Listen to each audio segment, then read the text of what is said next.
एक संत थे, वे बांके बिहारी जी को मानते थे। कहते हैं यदि भगवान से निकट आना है तो उनसे कोई रिश्ता जोड़ लो। जहां जीवन में कमी है वहीं ठाकुर जी को बैठा दो, वे जरूर उस संबंध को निभाएंगे। इसी तरह संत भी ठाकुर जी को अपना शिष्य मानते थे और शिष्य पुत्र के समान होता है, इसलिए राधा रानी को पुत्र वधू के रूप में देखते थे। उनका नियम था रोज मंदिर जाते और अपनी पहनी माला भगवान को पहनाते थे। उनकी यह बात मंदिर के लोगों को अच्छी नहीं लगती थी।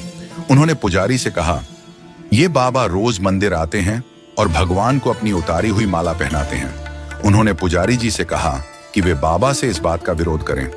अगले दिन बाबा मंदिर आए और पुजारी जी को माला उतार कर दी, तो पुजारी जी ने माला भगवान को पहनाने से इनकार कर दिया। साथ ही कहा कि यदि आपको माला पहनानी है तो बाजार से नई माला लेकर आएं, ये पहनी हुई माला ठाकुर जी को नहीं पहनाएंगे। वे बाजार गए और नई माला लेकर आए। आज बाबा मन में बड़े उदास थे। अब जैसे ही पुजारी जी ने वह नई माला ठाकुर जी को पहनाई, तुरंत वह माला टूट कर नीचे गिर गई।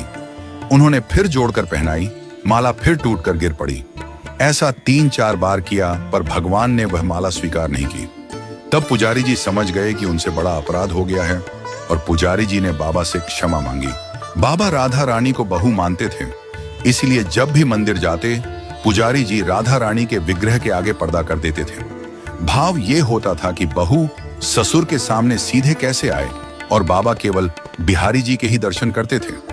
जब भी बाबा मंदिर आते तो बाहर से ही आवाज लगाते, पुजारी जी हम आ गए, और पुजारी जी झट से राधा रानी के आगे पर्दा कर देते थे।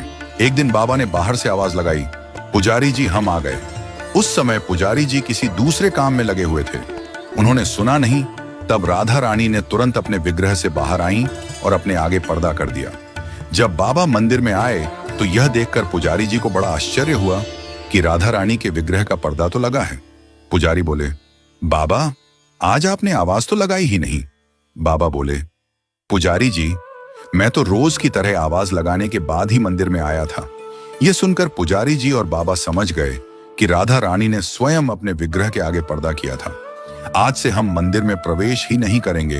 अब बाबा रोज मंदिर के सामने से निकलते और बाहर से ही आशीर्वाद देकर चले जाते।